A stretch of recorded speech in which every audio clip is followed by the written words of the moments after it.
لله نحمده ونستعينه ونستغفره ونعوذ بالله من شرور أنفسنا ومن سيئات أعمالنا من يهده الله فلا مضل له ومن يضلل فلا هادي له ونشهد أن لا إله إلا الله وحده لا شريك له ونشهد أن سيدنا وحبيبنا وسندنا ومولانا محمد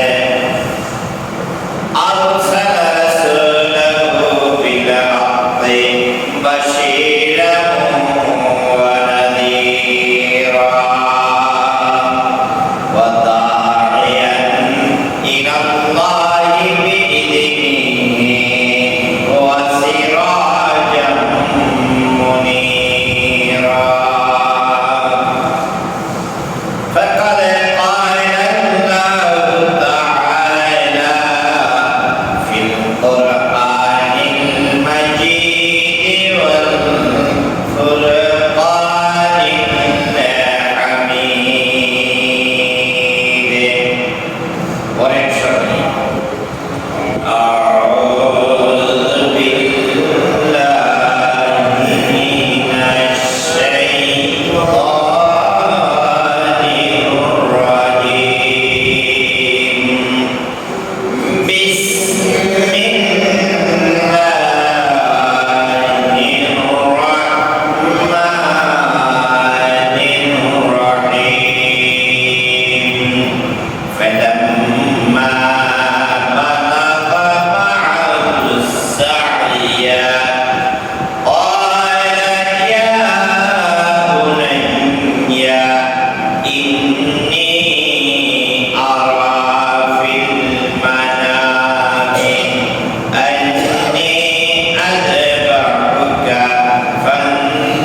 আল্লাহ ডাক দিয়ে ইব্রাহিম আলাইহিস সালাম ডাক দিয়েছেন আল্লাহর নির্দেশে। হজের জন্য এই ডাক যাদের কানে পড়ছে তারা একদিন না একদিন আল্লাহর খানায় কাবায় যাওয়ার মতো সুযোগ পাবে। আমরা দোয়া করছি আল্লাহ যেন আমাদেরকে সেই ডাকে সাড়া দেওয়ার তৌফিক দান করেন। সম্মানিত ভাইয়েরা, তারা সেখানে যে বলে লব্বাইক লব্বাইক আল্লাহুম্মা লব্বাইক, আমাদেরকে আমরা দোয়া করছি আল্লাহ তাআলা যেন তাদের লব্বাইকের সাথে আমাদেরকে কবুল করে নেন। আমি গত শুক্রবারে কথা বলতেছিলাম ইসমাঈল আলাইহিস সালাতু ওয়াস সালাম সহ মা হাজরা রাদিয়াল্লাহু তাআলা আনহাকে ইব্রাহিম আলাইহিস সালাম রেখে গেলেন কাবার কাছে। মনে আছে আপনাদের? মনে আছে? এখানে রেখে গেলেন। সেখানে যাওয়ার সময় তার অল্প কিছু খাবার দাবার দিয়ে গেলেন।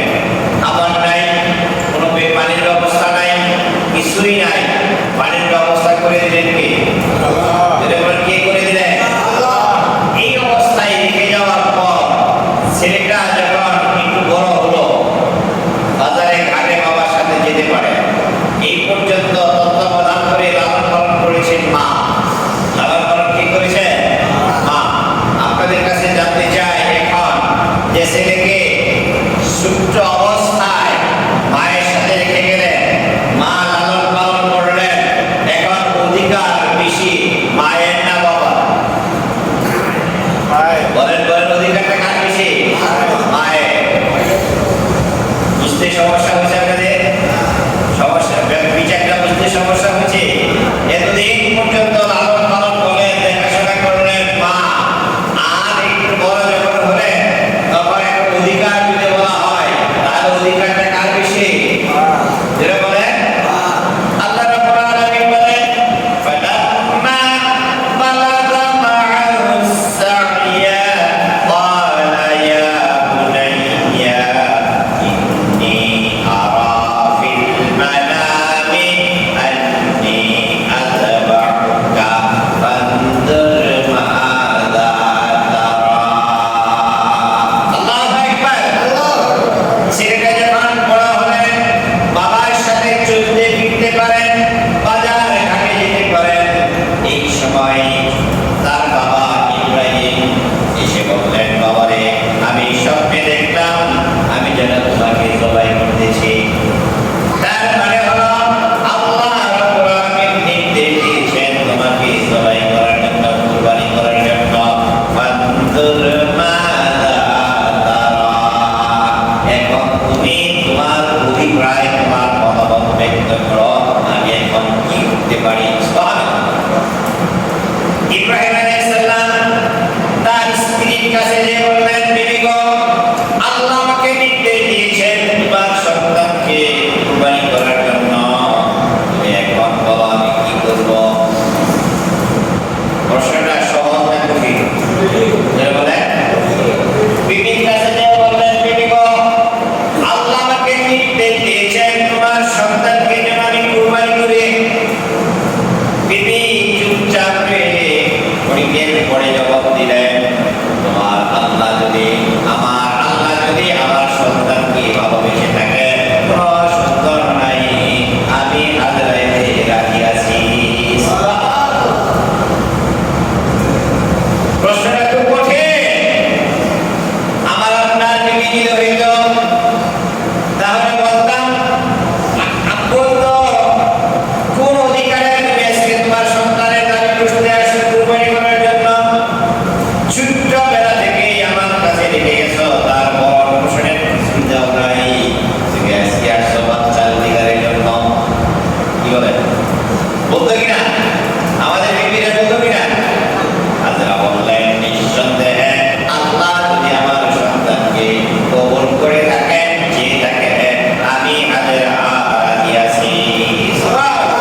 যুদ্ধে যায় যতক্ষণ সম্ভব সে লড়ে, এমনি কিন্তু তার জীবনটা দিয়ে দেয় না।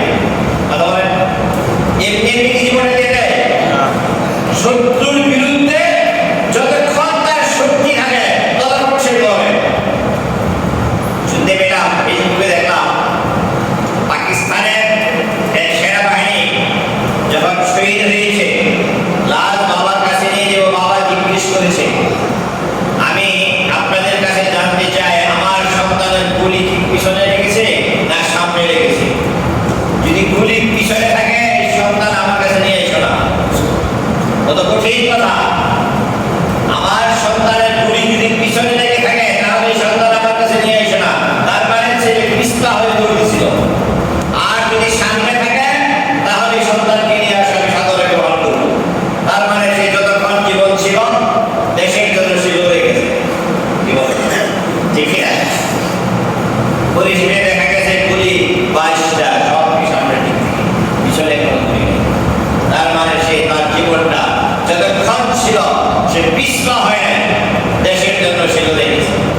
ইসমাঈল আলাইহিস সালাম তার নিজের জীবনটা বিলীন করে দিলেন কার রাস্তায়? এর বলে হযরত রাদিয়াল্লাহু তাআলা আনহা একজন মা তার সন্তানকে দিয়ে দিলেন। ইব্রাহিম আলাইহিস সালাম বাবা তার সন্তানকে দিলেন। তাহলে যদি বিবেচ্য বিষয় বিশ্লেষণ করা হয়, কুরবানির সবচেয়ে বড় কুরবানি ইসমাঈল। কি বলেন?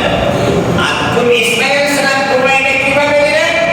যে নিজের হাতটা, নিজের মস্তকটা আল্লাহর সামনে বিলিয়ে দিলেন, পুরো লড়াচড়া করতে পারবে না।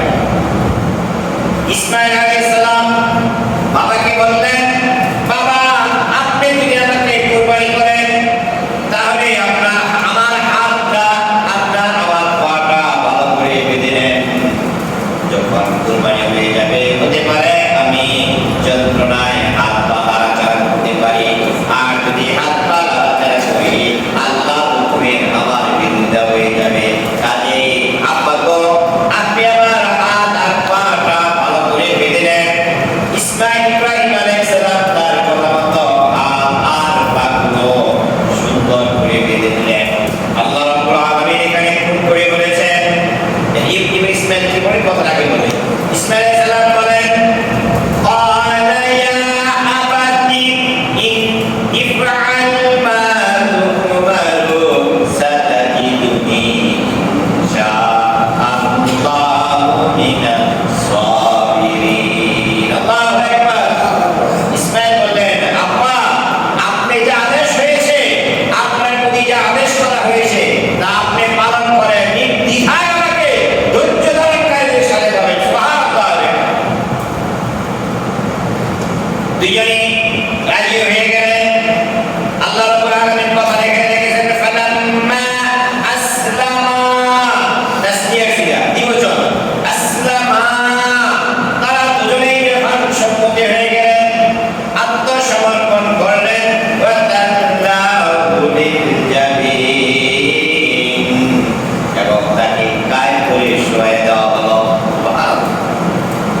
তিনি জবে করবেন, তাফসীরে লিখে যা জবে যখন করবেন হাত আর পা বেঁধে নিলেন, আর যখন ছুরি চালাতে শুরু করলেন ছুরি চালায় বিসমিল্লাহ আল্লাহু আকবার, ছুরিতে কাটে না, লাগা আল্লাহ আল্লাহ বলে দিলেন, ছুরি রে তুমি আমার বন্ধুর একটা পশম যেন না কাটে।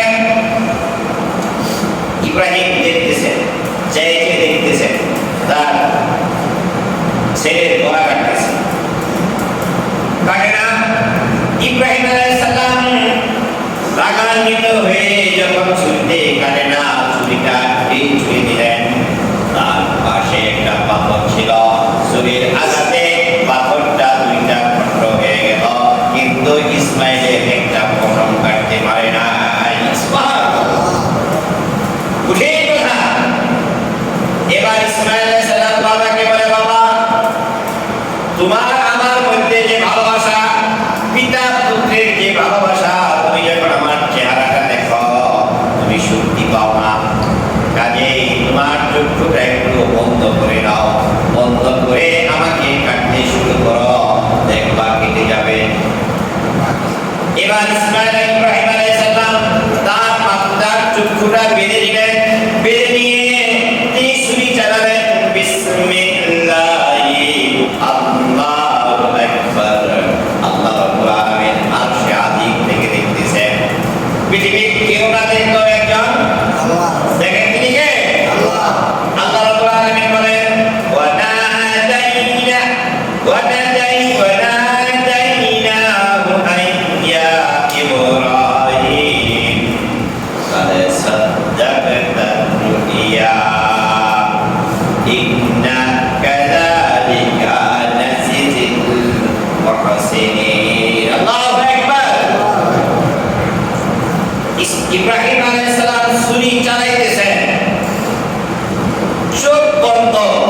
তিনি জানতেছেন কার গলায় ছুরি চালাইতেছেন?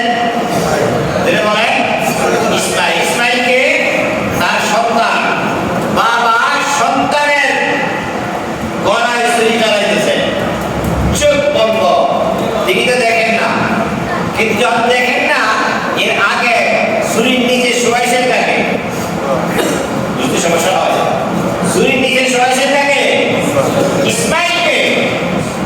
আল্লাহ তাআলা বললেন, ইব্রাহিম আর দেরি করুন, আমার বন্ধু পরীক্ষায় পাস। মানা বলেন না, আমার বন্ধু পরীক্ষায় পাস, জলদি করে যাও, জান্নাত থেকে একটা দুম্বা এনে আমার বন্ধুর তরবারের নিচে শোয়া দাও। তরবারের নিচে শোয়া ইসমাইলকে টান দিয়া আকাশ ছেড়ে তার সামনে দাঁড় করে দিলেন। ইব্রাহিম ছুরি চালালেন, বিসমিল্লাহি আল্লাহু আকবার বন্ধ করে যখন ছুরি চালালেন আর জবাই হয়ে গেল। ইব্রাহিম কি মনে করতেছে?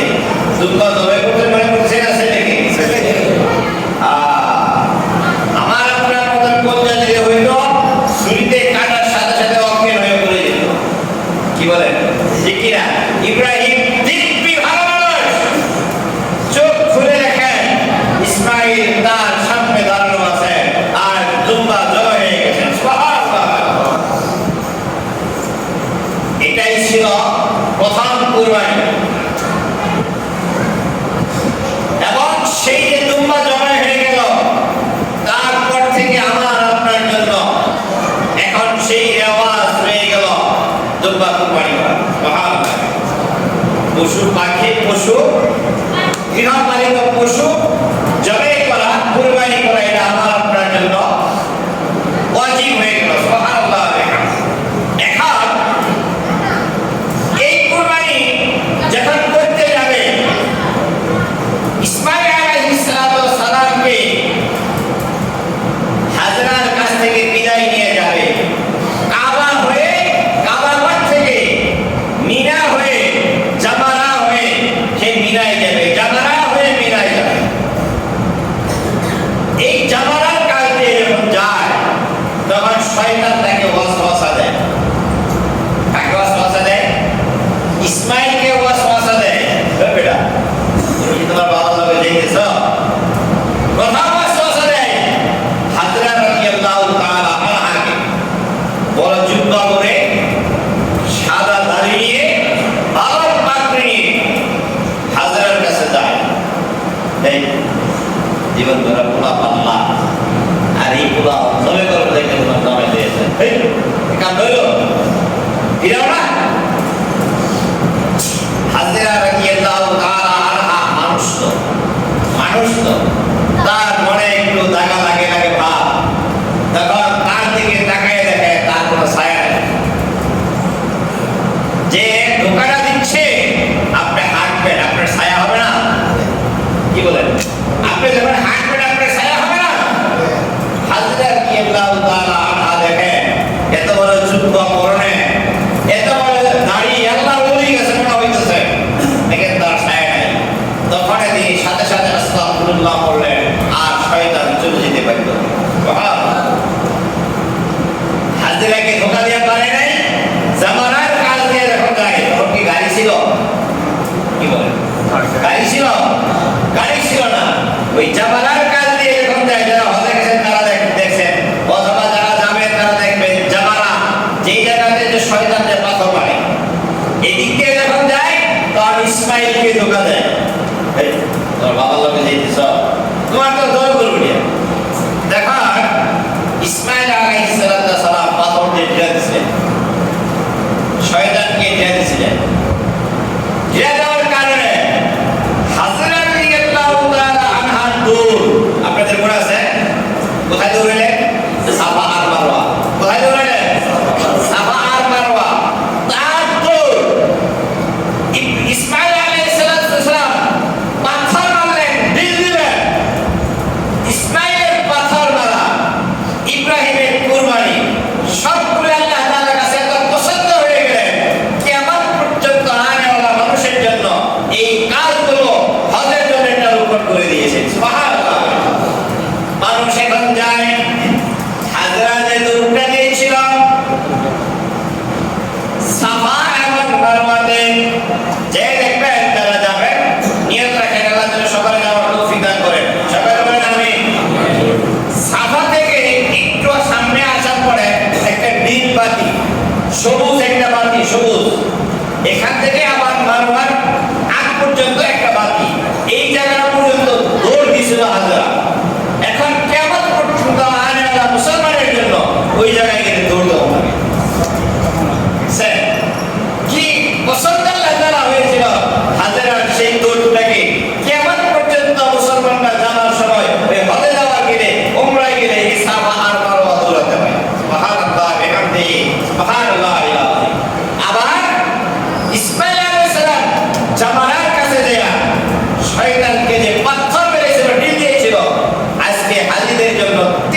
মুজদালিফার মাঠে একটা রাত, সারা রাত খোলা আকাশের নিচে নারী পুরুষ কাছাকাছি পাশাপাশি শুয়ে থাকে। আপনারা কি এই পর্যন্ত শুনছেন কোন পুরুষ কোন নারীর গায়ে হাত দিছে? কথা বলেন, শুনছেন? মুজদালিফার মাঠে এই পর্যন্ত ইব্রাহিমের পরে থেকে এই পর্যন্ত কোন নারীর গায়ে কোন পুরুষ হাত দেয় নাই, কোন নারী কোন পুরুষের গায়ে হাত দেয় নাই। হাত দেওয়া তো দূরের কথা, কোন নারী তার পুরুষের দিকে, পুরুষ নারীর দিকে দৃষ্টিতে পর্যন্ত তাকায় নাই। সুবহানাল্লাহ। এই মুজদালিফার মাঠে এই কক্কর গুলো টোকাইতে হয়। কক্কর টোকায় 49টা। কয়টা? যেটা বলে 49টা। প্রথম দিন মারলো 7টা। কয়টা? কয়জনে? একজনে। এক শয়তানে 7টা মারলো। আবার দ্বিতীয় দিন একটা মারলো 7টা, আরেকটা 7টা, আরেকটা 7টা। কয়টা হইলো? 21। প্রথম দিন কত? কত হইলো? 28। তারপরের দিন আবার ওই প্রথমটারে 7টা, পরেরটারে 7টা, পরেরটারে 7টা। কয় হইছে? কত হইছে? 49 হইছে। মিলছে? এই 49টা পাথর হাজি সাহেবরা মারে। এইটা নকল হরকত করে দেয়া আর ইসমাঈল আলাইহিস সালাম। সম্মানিত হাজিরিন, এই জিনিসগুলো হয়েছিল সম্পূর্ণই আন্তরিকতা। সম্পূর্ণ কি? আন্তরিকতা। আল্লাহ তাআলা দেখেছেন তাদের কাজগুলো, তাদের আমলগুলো একান্তই আল্লাহর সন্তুষ্টির জন্য ছিল বিদায় আজকে সারা পৃথিবীর মুসলমানের জন্য সেই কাজগুলো আল্লাহ তাআলা নকল হরকত করে দিয়েছেন। ওই ইসমাঈল আলাইহিস সালাম, হাজরা রাদিয়াল্লাহু তাআলা আনহা, ইব্রাহিম আলাইহিস সালামের তাদের কাজগুলো আল্লাহর কাছে পছন্দ নিয়ে হয়েছে বিদায় সারা পৃথিবীর মানুষ এখন সেখানে যে সেই কাজগুলো করে তাদেরকে স্মরণ করে। সুবহানাল্লাহ বিহামদিহি সুবহানাল্লাহ। সম্মানিত হাজিরিন, আমাদের উপরে সেই কুরবানি এখন ওয়াজিব। আমাদের উপরে সেই কুরবানি এখন কি? ওয়াজিব। কুরবানি ওয়াজিব। কুরবানির সময় যাদের মালিকের নিসাব থাকে, অর্থাৎ 7.5 ভরি স্বর্ণ, 52 ভরি রূপা যার অধিকারে চলে আসে তার জন্যই কুরবানি ওয়াজিব। সুবহানাল্লাহ। বিশ্বনবী বলেন, যে মানুষটা কুরবানি করার সামর্থ্য আছে কিন্তু কুরবানি করে নাই, আছে এরকম? কুরবানি করার সামর্থ্য থাকার পরেও যে মানুষটা কুরবানি করে না, আল্লাহ রাসূল বলেন এই মানুষটা যেন আমার ঈদগাহর ময়দানে মানুষটা না আসে। কত বড় কঠিন কথা, কত বড় কঠিন কথা। ঈদগাহ যাওয়ার জন্য নিষেধ করেছেন যারা কুরবানি করার সামর্থ্য থাকার পরও কুরবানি করে না। বিশ্বনবী আনা বলেন, যেই মানুষটা কুরবানি করবেন আল্লাহর সন্তুষ্টির জন্য, কুরবানি করার পশুর গায়ের মধ্যে যতগুলো পশম থাকবে ততগুলো পশম পরিমাণ সওয়াব আল্লাহ রাব্বুল আলামিন তার আমলনামায় দিয়ে দিবেন। এখন আমাদের দেশে কুরবানির একটা দেওয়াত হয়ে গেছে গা, মানুষের দেখার আছে না ভাইয়া? এইটা করে দেয় একজনে, তিনি কে? শয়তান। তিনি কে? শয়তান। আমার আপনার ভিতরে ওয়াসওয়াসা দেয়, বড় কুরবানি করলাম, আমি বড় গরু কুরবানি করছি, আমি উল্টা করছি, উল্টা করছি, আছে না এরকম?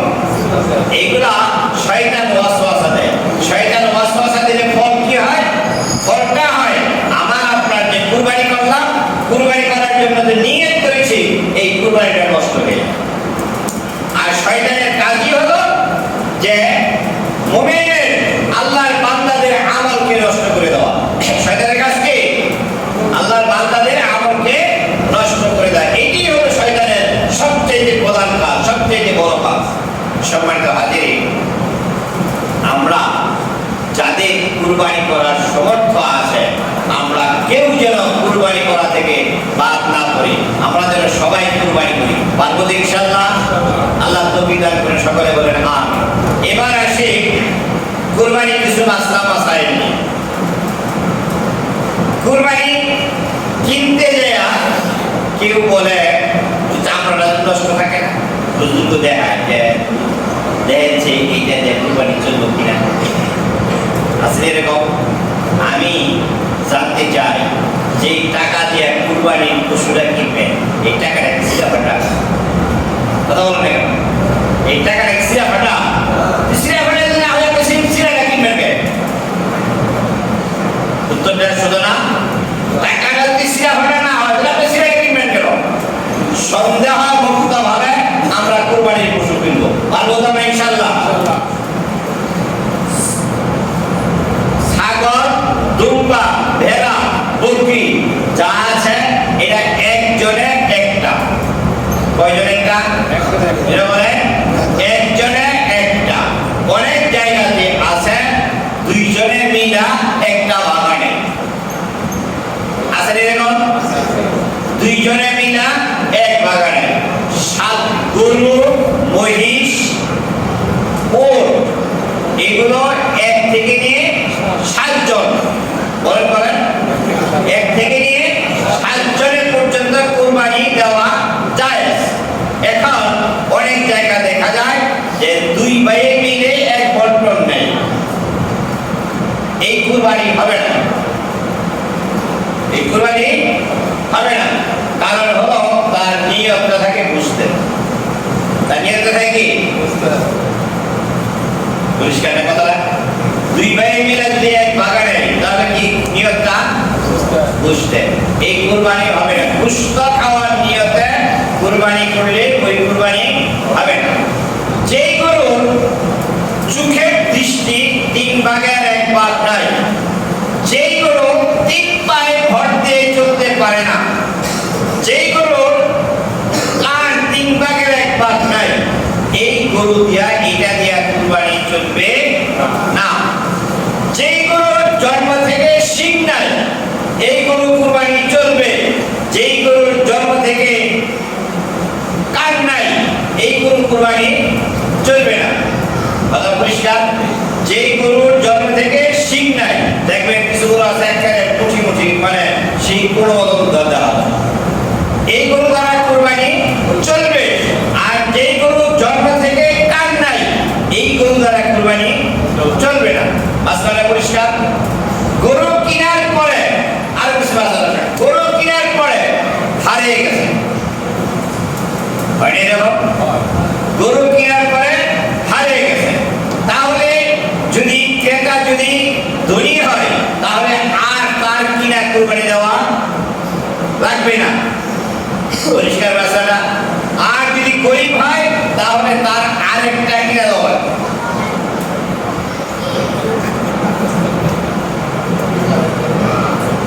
যদি আসার পরে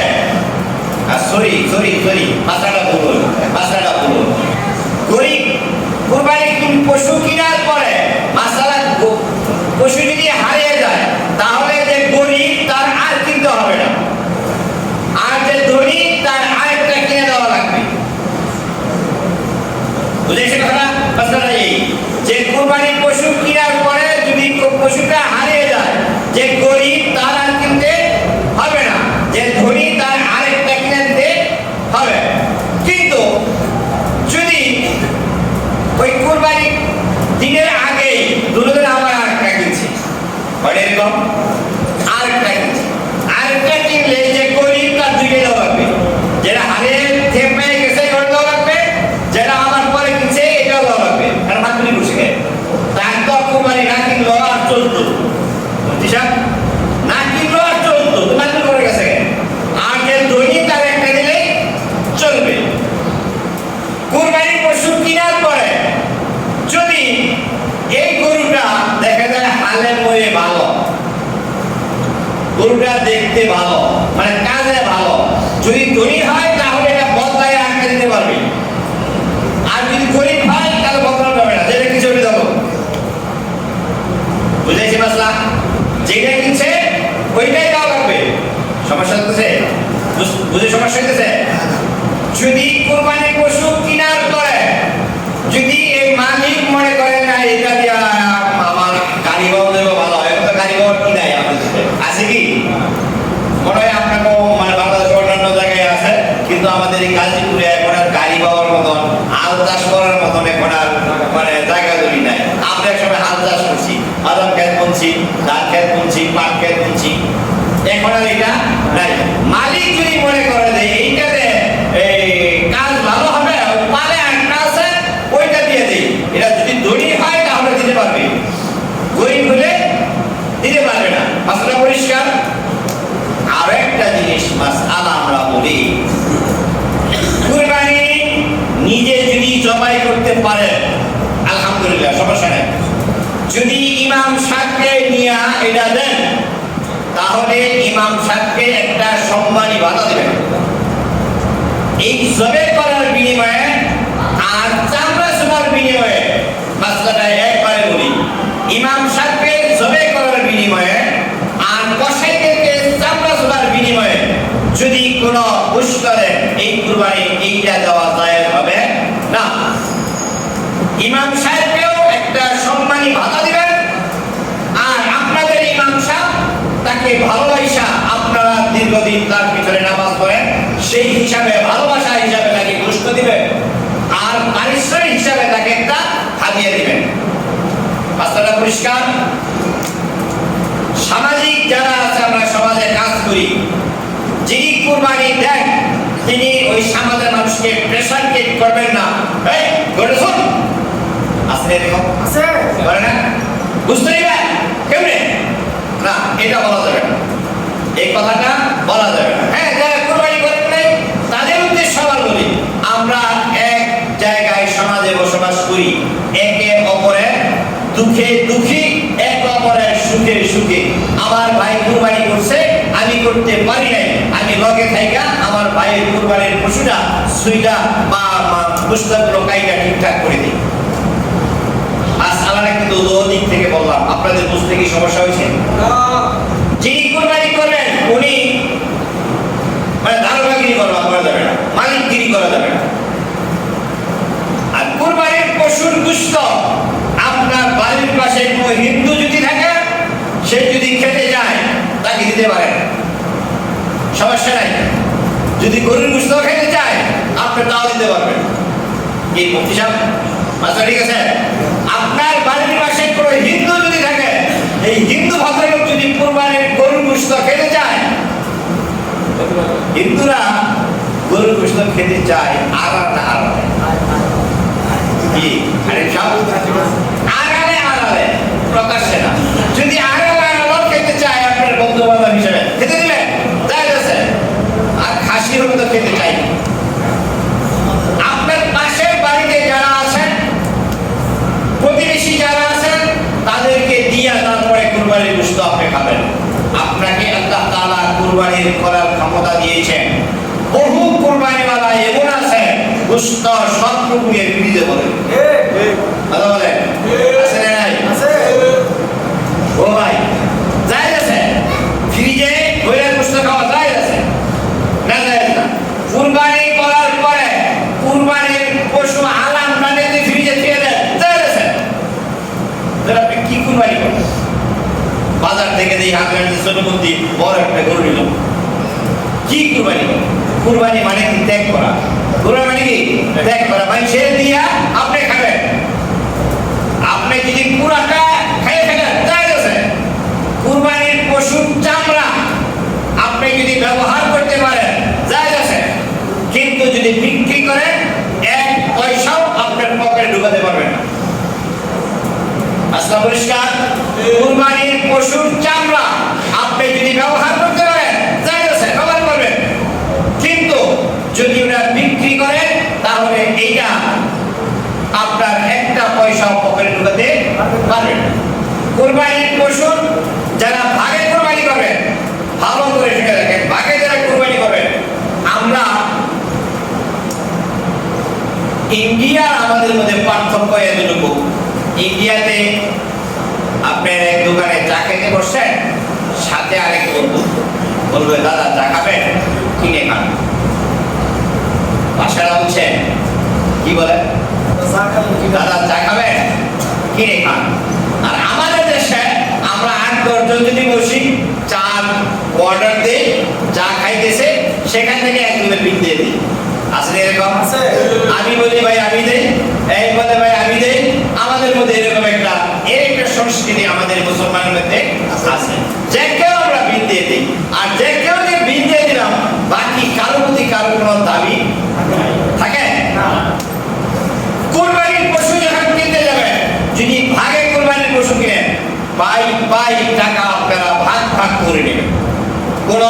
বেশি করা যাবে না।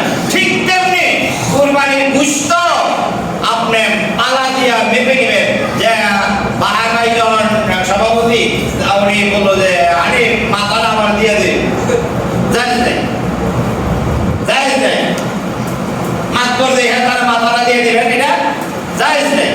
হ্যাঁ, কুরবানি যদি একজনে করে, ভালো করে রাস্তা বুঝলেন, একজনে যদি করে কুরবানি, সে যদি বলে এই মাথাটা ওই বন্টনের মধ্যে, সামাজিক একটা বন্টন আছে না, সামাজিক এই বন্টনে দিও না, এই মাথাটা আমি আলাদা আমার বাসায় নিয়ে যাও, যাই আছে। যদি একা করে, যদি একা করে, কেউ আছে পা গুলা খেতে পছন্দ করে, যদি একা করে তাহলে বলতে পারবে যে পা গুলো আমার মাথায় পাঠিয়ে দিও। আর যদি ভাগে করে তাহলে কারো কোনো কিছু অধিকার করার মতন কোনো সুযোগ নাই। আশা করি মাসলা মাসাইল গুলো মোটামুটি ভাবে আপনাদের কাছে পরিষ্কার হয়েছে, কি বলেন ভাই? তারপরও আপনাদের কাছে আমার বিনীত অনুরোধ থাকবে, এখানে আপনাদের একটা মাদ্রাসা আছে পাশে, মুফতি সাহেব ভালো মাসলা মাসাইল জানে, আমি জানি, বিশ্বাস করি। তারপরে যদি আপনাদের মনে করে যে কোনো মাসলা মাসাইল আপনাদের সমস্যা, আমি তো বাড়ির কাছে, আমার ফোন নাম্বার বাবের কাছে, ইমাম সাহেবের কাছে আছে, আপনারা ফোন করবেন। কোনো জিনিস না যাই না করবেন না। ইসলাম এত সুন্দর জিনিস, প্রত্যেকটা জিনিস যাই না করতে হবে, তার মধ্যে সওয়াব আছে। যাই না করবেন না, এর মধ্যে কোনো সওয়াব হবে না। একটা তাকের মধ্যে 3টা বোতল বুঝেন, এক জায়গায় বিষ, এক জায়গায় মধু, এক জায়গায় অ্যান্টাসিড। আপনার গ্যাস্ট্রিক হয়েছে, কি খাইবেন? অ্যান্টাসিড বলেন, অ্যান্টাসিড সবাই তো একটা বিষ, মধু, অ্যান্টাসিড, কোনটা খাইবেন? অ্যান্টাসিড। আপনি যদি মহব্বতে দেয় ইমানের সাথে আবেগ নিয়ে যদি বিষ খান, বলেন কি রোগ? বলেন না কেন? মারা যাবে। ঠিক তেমনি ইবাদত আপনি জেনে করতে হবে। কোন ইবাদত কোনটা কি, এরা জেনে করতে হবে।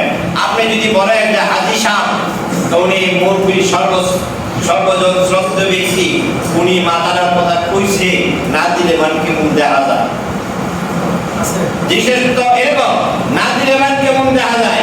আরে ভাই আমার বিয়াই মেয়ের শ্বশুর, সে পাউডার কথা কইছে, না দিলে কে মুখ দেখা যায়, এমন যদি বলে তাহলে এইটা কুরবানি হবে না। আশা করি আমার মাসলা মাসাইল আপনাদের সাথে আমি মোটামুটি ভাবে পরিষ্কার করতে পারছি। আল্লাহ রাব্বুল আলামিন আমাদের সকলকে জানার জন্য তৌফিক দান করেন, সকলে বলেন আমিন।